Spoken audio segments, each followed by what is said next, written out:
lyrics on it, I sing.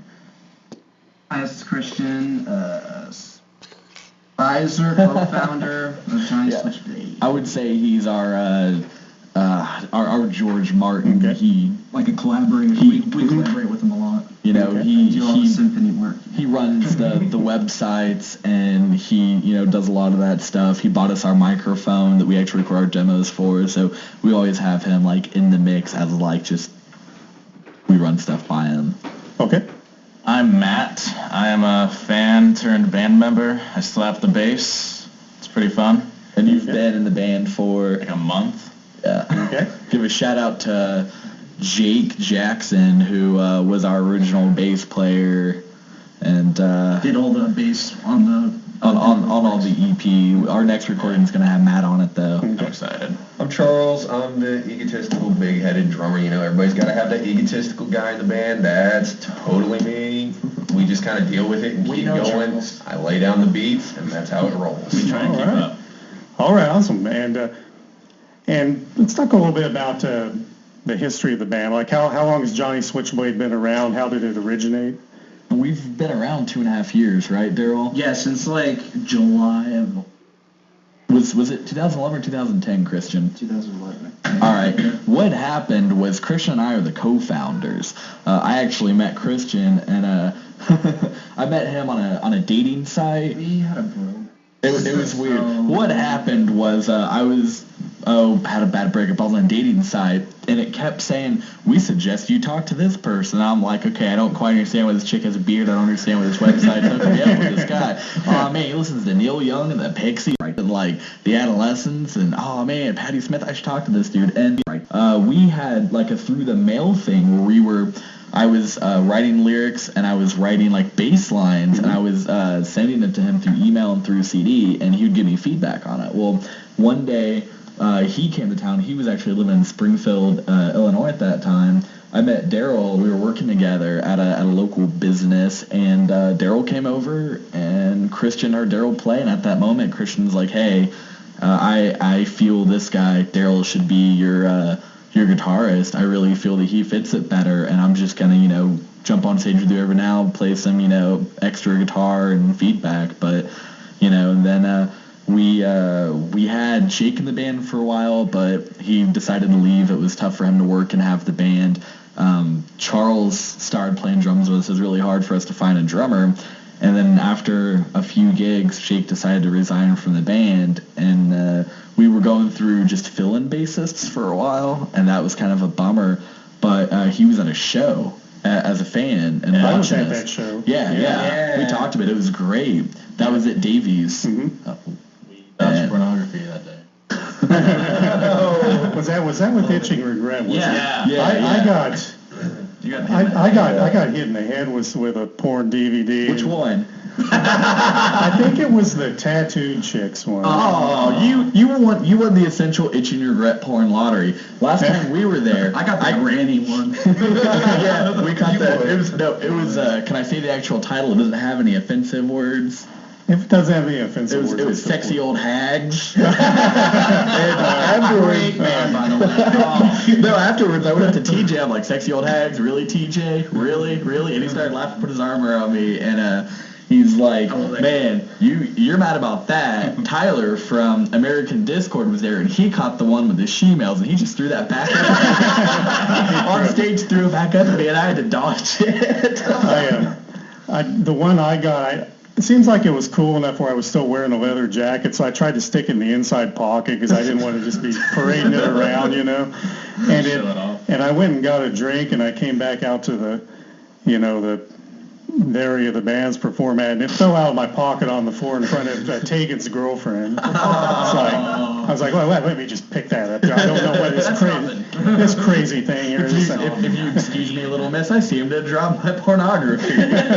But you can see what's on my computer. At least, yeah. The NSA can see what's on your computer, and they'll be able to At least Itching Regret gives us something for if we have a blizzard next year, we'll have something to do with.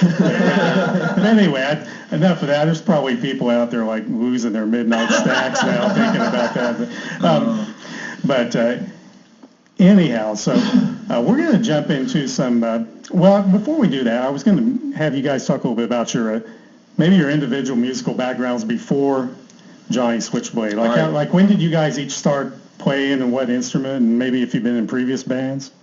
Oh, that's cute. You think I'm a musician? No, I'm a front man. I'm a singer. I don't really sing as much as I yell.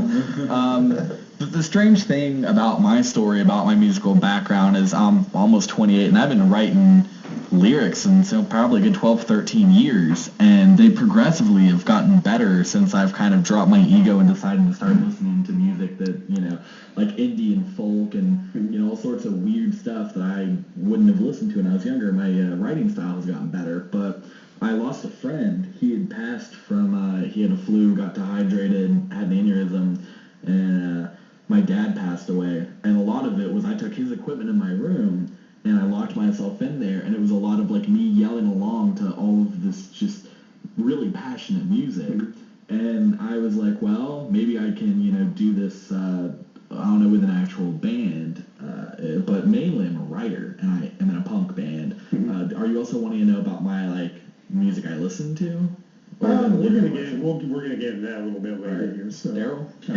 Well, I moved here when I was 16, high school, and Aren't you from the same place that John Cougar Mellencamp is from? yes, I'm from Indiana. Were you born in the small town? I actually was born in this small town. Yeah, it's good enough for you.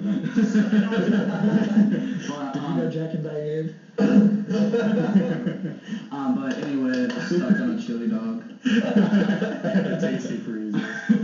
But I was in a couple bands in high school. We were trying to get in the scene, the whole scene, and I was in a metal band for a while called Eviscerate, and I played bass, and we played a couple of shows at Aftershock, and that was going on a couple years.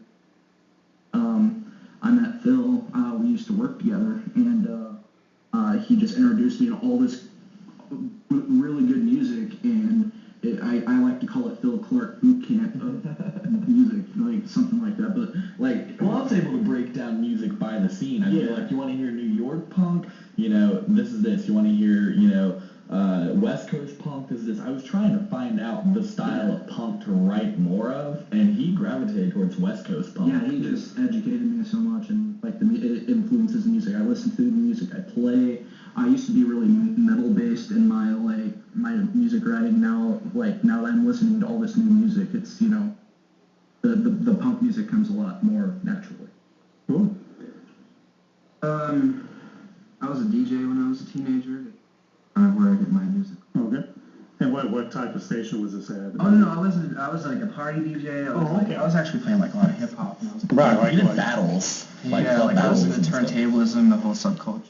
And I just started I wanted to play an instrument, so I learned guitar, taught myself drums, home recordings, and. Are you on our first two songs on our demo? What two songs did you help us write? Punk in Public and Red Scare. Yeah. That was our recording the original on Audacity with one mic, and we had. That's pretty much all Daryl. Daryl's on drums. I still like Audacity. I still use it. We all do from time to time. Okay. When I was about 15, my dad got his Stratocaster back from his old buddy, and I just started picking that up and playing it, trying to play it. Then he decided to take me to lessons, and I just started really liking the guitar. I started listening to a lot of classic rock that my dad would play, because he would just scream Metallica at me when I was younger. He'd yell, "Sleep with one eye open." I'm in the passenger seat like, what? Dad's gonna hurt me.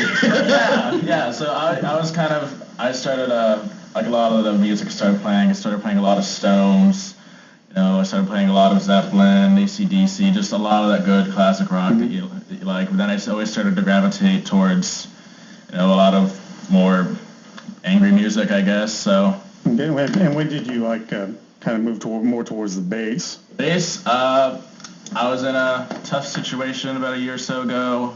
Sold a couple of my guitars that I had, keep gas in the car and such. And I just saw this bass it's just a J Reynolds, but I don't know, something about it. You know, I ended up, instead of like selling this guitar, trading it in for this bass.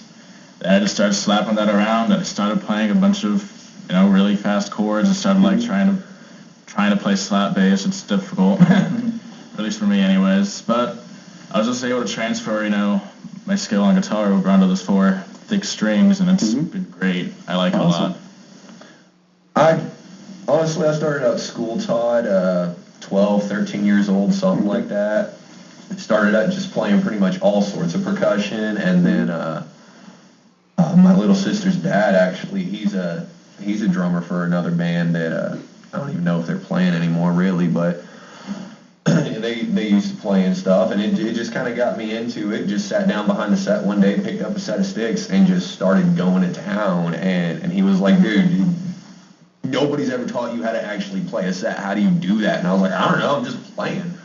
And it was just kind of there, and I just kept at it and pick them up every once in a while. I haven't played them what's it been now? 4 years almost, something like that. And then I moved back up here from Arkansas. Well, you moved back, and we were having a real tough time trying to find a drummer that would sit in with us. Everybody was flaking out. Oh, I'll tell you, drummers are the flakiest people we've ever met. But you started coming over and jamming with us, and I mean, you know, it just kind of fit. I mean, you know me. I've never really been a punk person. I've never listened to punk. No, but our stuff's progressing more to like different elements. Well, yeah, but I was able to sit down and just pick it up and go, and we could figure something out and make it fit. And it's just, I've just kind of stuck since then, and don't think I'm going anywhere anytime soon unless something crazy happens. All right, awesome. Well, thank you, guys. We're going to come back and talk to the guys in Johnny Switchblade here a little bit more in a few minutes. We're going to hear a couple of songs from them right now, a couple more tunes from Johnny Switchblade, Punk in Public, and then the song I'm Searching. So here we go with a couple more tunes from Johnny Switchblade, and we'll be back to talk to them some more.